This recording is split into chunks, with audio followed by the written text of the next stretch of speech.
Many people think of the civil rights movement as being centered in the South.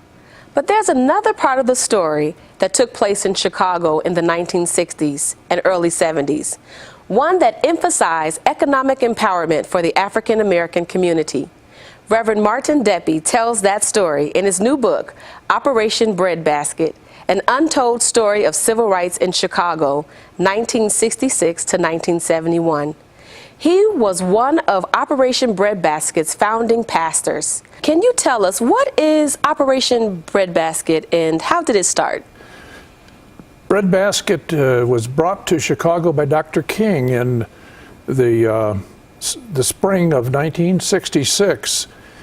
Chicago had been having its own civil rights movement in the schools. We were trying to get quality education in the schools, and it was the parents, African-American parents on the South Side, that started picketing the schools, and Dick Gregory came into that picture, and he started helping us, leading some of the demos. And so the Chicago movement was based in the schools, but over months and months of demonstrating, we were getting roadblocked by Mayor Daley. We couldn't get anywhere. He stonewalled totally. He had the power to do that. So our element just wore out. And so at the same time, Dr. King was thinking about going north, and we had the culmination of the civil rights movement in the South with the civil rights bill, that the voting rights bill actually, that came out of Selma, and the bridge incident there. And so while the movement in the South was culminating, the cities were in desperate shape, and there were riots in the city. And Dr. King went out to LA to the riot in Watts, and on the third day, with already 30 people dead, Dr. King stood up to speak amidst these smoldering embers. And someone said, "Get out of here, Dr. King, we don't want you." And another person said, "All we want is jobs. We get jobs, we don't bother nobody." So jobs became very central in King's thought. And when he came to Chicago, and was invited to Chicago because we were so exhausted, we invited Dr. King to come and help. So he brought his SCLC staff to Chicago to help our movement here, our local movement, even though his supporters said, "Dr. King, don't leave the South. We've got to implement the voting rights bill." And by then the act. And Bayard Rustin, his close advisor, said, "Dr. King, Mayor Daley will crush you." So King knew from the outset he had a big task, tall order to take on Chicago, but he was willing to do it because injustice anywhere was just plain injustice and intolerable for King. So he came to Chicago. The movement got started with a combination of SCLC and King and our Chicago movement, Triple CO. Al Raby was our head, and the two got together. Well, as they did, they set up a campaign to end the slums. But the civil rights people, a lot of them unchurched, mixed people from all walks of life, they didn't trust the black church. They knew that some of them were in the pocket of the Silent Six aldermen and Mayor Daley. And Dr. King said, "Well, I've got a project just for the church." So he brought Breadbasket from Atlanta. And it's called Breadbasket because the Atlanta story began in the bakeries. And the pastors in Atlanta gathered together and negotiated with the CEOs of the bakeries, and then the trucking industry, and then the bottling industry, and they got secured jobs for black folk for their own parishioners, using the power of the pulpit and the purse of the parishioner. To tell you the truth, they threatened not to buy bread if they didn't get a fair share of jobs. Just a fair share is all we were asking. So in a matter of 2 or 3 years in Atlanta, they gained 4,000 new jobs for the black community. It was a powerful and successful program. King brought it to Chicago. That's a long answer to your question, but he brought Breadbasket to the black church. And my bishop, the reason I'm in it is that my own bishop, receiving an invitation from Dr. King to attend the first meeting of pastors and church leaders, didn't have the strength to go himself, nor did he have the sense to send one of his fine African-American pastors. He sends me. Now, who was your bishop? Bishop Thomas Pryor of the United Methodist Church, and he just didn't have enough internal strength to go, or to send he sends a white and still green pastor from the Southside Church. That's okay. 87th Street, Gresham Community. So I get in at the ground floor among 300 pastors who are hearing the story of Operation Breadbasket from Dr. King. And his father was sitting right in front of me, and his father stood up, tall, big, much larger than Martin, and he turned around and said, "Welcome to this meeting." And I learned later it was Daddy King. That's amazing. So I had wonderful stories from that. That was my beginning. My birth in Breadbasket was from that meeting. So the churches really played an integral role in Operation Breadbasket. Totally. It was a church project. It was using the power of the pulpit. If we couldn't get some cooperation from the CEOs in negotiating for a fair share of jobs, it was called we go to the pulpits. Yes. And we tell our people to stop drinking Pepsi-Cola until they come back to the table. And with Pepsi, they were back in 4 days. After the picketing and the leafleting, they have a narrow margin of profit, and so they were back at the table in 4 days, and we got a fair share of jobs, and truck driver jobs, and visible jobs, good jobs in the community, as a result of using that threat, and from the pew in the church. Power of the pew. This was the power of the pew, power of the pulpit and pew, and the purse, just the consumer dollar of our people. So 50 years later, more than 50 years later, is this model still in operation? It's not in operation, although Jesse Jackson in 1971, after some disagreements with Reverend Ralph Abernathy, who had been King's successor, he broke off into Operation Push. Gotcha. And he took the staff and took the loyal base with him, and it became a national organization, and it flourished, and they worked at the national level for jobs for many, many years, and that led to Jesse's run for the President of the United States in '84 and '88. So it has an ongoing history, but so the model is there. And in fact, I can tell you the model was just recently used. How so? Tell us more. Well, I'll tell you. Hermaine Hartman, who's publisher of Indigo magazine, good friend of mine, she got her start in Breadbasket. Wow. She was a volunteer in the office. She could type real fast, and she was an anchor in our office. So Hermaine, she read the book. She read my book recently. And when Mariano's built a new store in Bronzeville at 39th and King Drive, the black media did a lot of promoting of that new store. They were proud of that store in the community, in kind of a food desert. So they had good quality food brought in.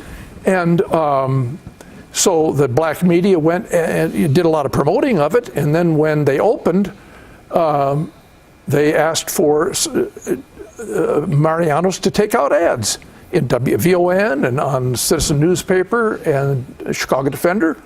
And Mariano said, "We don't do advertising. We don't do it. We do word of mouth."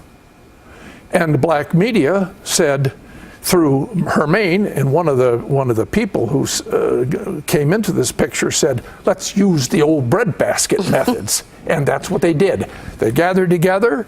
They had some power together as a total media group, and brought in an alderman and sat down, and they got a deal. And the other day, I saw a 3-page ad in the Chicago Defender for Mariano's in Bronzeville. Isn't that something? So they used the method. So may I ask this, would you say that the church then can participate civically, through civic engagement, in economic development? Would you agree to that? Can you speak to that a little? Oh, sure. The church doesn't just have to go to church. You know, people don't just have to go to church on Sundays. There are food pantries, and there are a lot of ways in which people can be involved in the needs of the city. But the need for jobs in this city is incredible. And 2 days ago, Mayor Rahm Emanuel announced a program called Beyond the Diploma, and it's in cooperation with some of the big industries. They've agreed to give jobs, 2-year jobs with training to 1,100 so-called disconnected youth. Well, my Lord, there are 60,000 disconnected youth. So 1,100 won't touch that. And so we need something much more for jobs for our young people if we're going to get at the gun problem. And Arne Duncan said just a few months ago that jobs is the answer. And King heard it in that in that rally he had at Watts when they said, "We want jobs. We don't bother nobody." Right. So the church can be involved. We've got to get organized in such a way that we can use that model and use the power of our consumer dollar. And the black community has an enormous consumer dollar if it was brought together and organized. Can you share one thing that you would like for those who are reading your book to take away as it relates to Operation Breadbasket?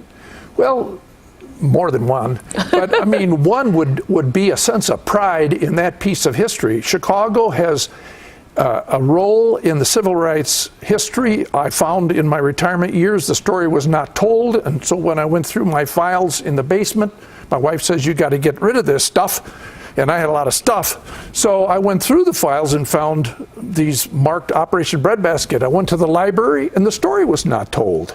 And for some reason, and there are reasons for that, the Breadbasket story was not told. People need to know that Chicago had a role. It was a legacy of Dr. King, as well as Jesse Jackson, and a permanent legacy of Dr. King.